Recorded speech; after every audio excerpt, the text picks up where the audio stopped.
So tell me how we ended up here in your backyard, or how did you end up in your backyard, as a farmer versus out in Viroqua or someplace? Right.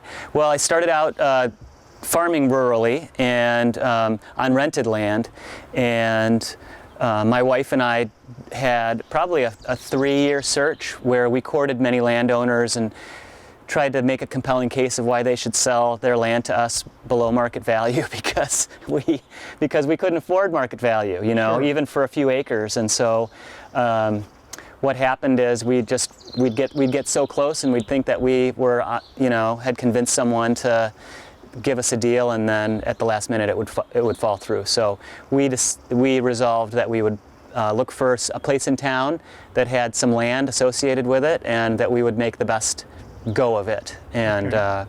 And at that time it had occurred to me that doing seedling production in a small greenhouse in the city, there could be some good income associated with that. Sure. And so up to this year it's been a profitable avocation rather than my full-time job. Mm-hmm. But the more I do it, the more I love it, and the more I want to make it into a full-time job. Maybe teaching on the side, teaching about what I'm doing, as Sure. well as doing it, and blending that together to be my full-time job. But in the meantime, I'm a teacher in the public schools, and that's a really important job for me as well. So Okay. I don't take my commitment to that lightly. Okay. Yeah. So we're we are in Madison in a lot, Right. on a lot, Right. and this is a viable farm.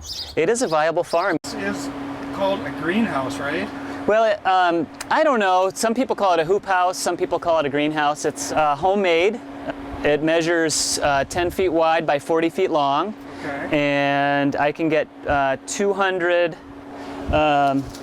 flats like this in here at a time. This is where I love to spend time in the springtime. It's Sure. just warm and cozy. The plants are robust and healthy, and I see them grow a little bit every day. And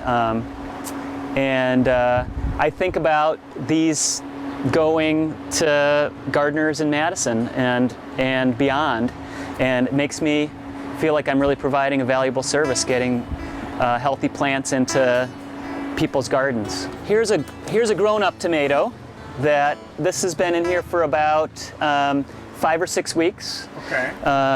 And this is another stage of that same plant. So these guys were planted about 2 weeks ago.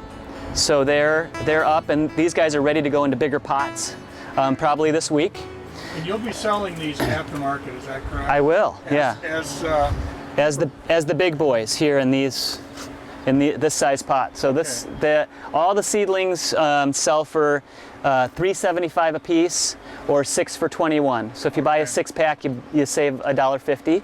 Niagas, which is a Polish purple heirloom. I have Rosso Sicilian, which is from Italy. Opalka, another Polish heirloom. I'm a French teacher, so I have quite a few French varieties. I have Ananas Noir, which translates to black pineapple. I have Jaune Flamme, which is Yellow Flame, which is a nice salad-sized orange tomato that is super sweet and is one of the earliest tomatoes.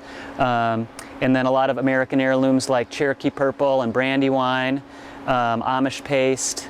Nice. Yeah, lots. So many. It's hard to remember all of them. But I would say probably 20, 25 different varieties of tomatoes. Right. And so coming on back here, we've got basil, chives, fennel, oregano, Swiss chard, chervil, lettuces, nasturtium, parsley, celery. Yeah, lots of good stuff. And Lots that's of good just in the hoop house. That's just in the hoop house, and so there's more that's growing in the ground outside, and then we've got quite a few other varieties that are hardening off in the cold frame outside. Great. Yeah, is an unprecedented spring. I know that I'm not the only grower that's really risked planting things early this year. So the garlic is something that is, I'd say it's pretty far along this year. It's planted in the fall and comes up in the spring of its own accord, and so it's pretty far along.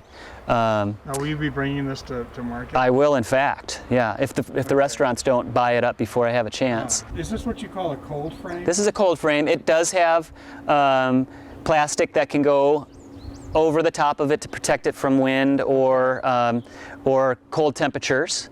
And I've got this heater inside. If it gets real cold, then I'll turn that on. And then I've got this fan, which is right up against a small hole in the greenhouse that draws greenhouse air out, and just keeps this not as warm as the greenhouse, but a little bit warmer than the ambient temperature at night. So they go from the greenhouse to the cold frame. To the cold frame. To the market. To the market. To my garden. To your garden. That's right.